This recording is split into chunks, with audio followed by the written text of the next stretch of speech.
Cody Rhodes, Jade Cargill,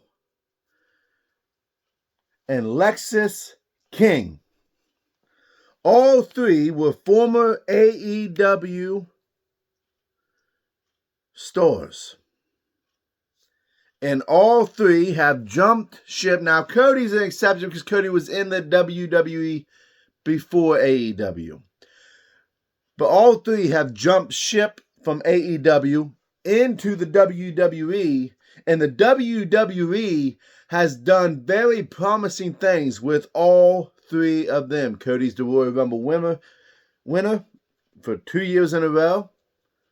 Jade Cargill makes her in-ring debut, and they put her over fabulously. They didn't throw her down our throats and have her win the Royal Rumble. That would have turned fans against her right away. Maybe, maybe not. And now Lexis King, who is on NXT. As always, hit that like, hit the subscribe button. Comment down below how you feel about what WWE has done with these former AEW talents compared to what AEW has done with former WWE talents.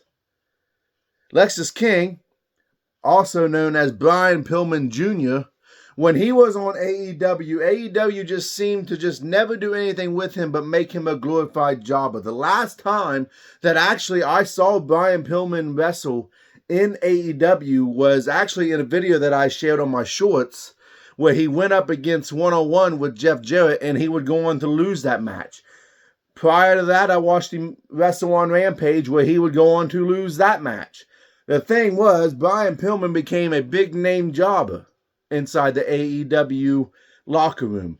He didn't get the recognition. And the problem that I think AEW has with these younger talents like a Brian Pillman, Lexis King now, is that when Lexis King came over to NXT, nobody really knew what to expect.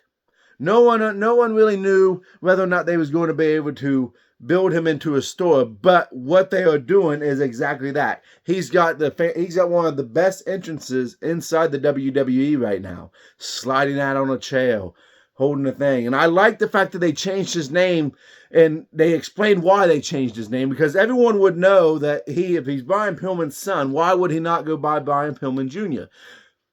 One, he went by that in AEW, but two, by changing his name to Lexis King and explaining that he was doing good with the man who actually raised him, being his stepfather, and taking on his last name instead of his dad's last name. Now, make no mistake about it, he really doesn't hate his dad. He loves his dad.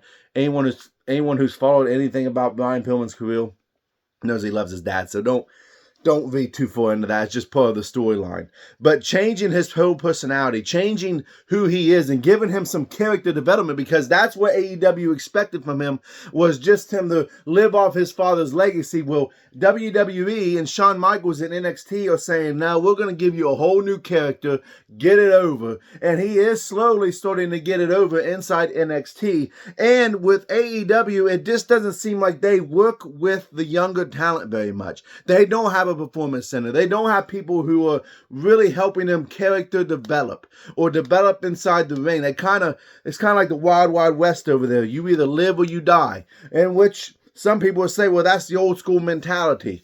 It is to an extent, but with the performance center, you're able to help these guys get better and build them up in order to build stars. And what's important about this is the fact that when other AEW talents see that 3, not 1, not 2, but 3 people who have left AEW and jumped ship to WWE are having and finding success, it's only going to inspire them more that when their contract is up, is to jump ship and go to the WWE, to where they can be developed, because they are building Pillman up and they're making him better. I've seen him improve inside the ring. I've seen him improve in his psychology, and I have seen his improvement in his microphone skills. Is he perfect? No. Is he still somewhat green? Yeah.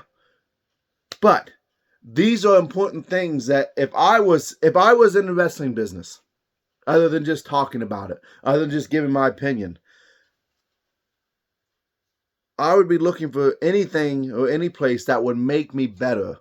Not so much push me in the limelight right away, but something to make me better, and that is what WWE is doing right now. Cody Rhodes is the biggest babyface, arguably, inside the WWE.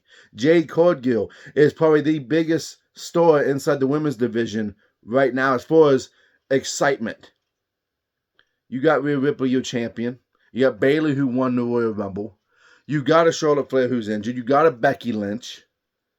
And them really are the only ones I can think that are really going to challenge Jade Cargill's stardom, a Bianca Belair, as of right now. And then you push Lexis King, who got a win last night, by the way, who's getting wins in NXT. It's just good to see the growth, and it's good to see these things happen. That's what I would be looking for if I was a talent, me personally. All great things have happened to anyone who's jumped ship and came to WWE. Not a single one of them, as of yet, sooner or later one will, has failed.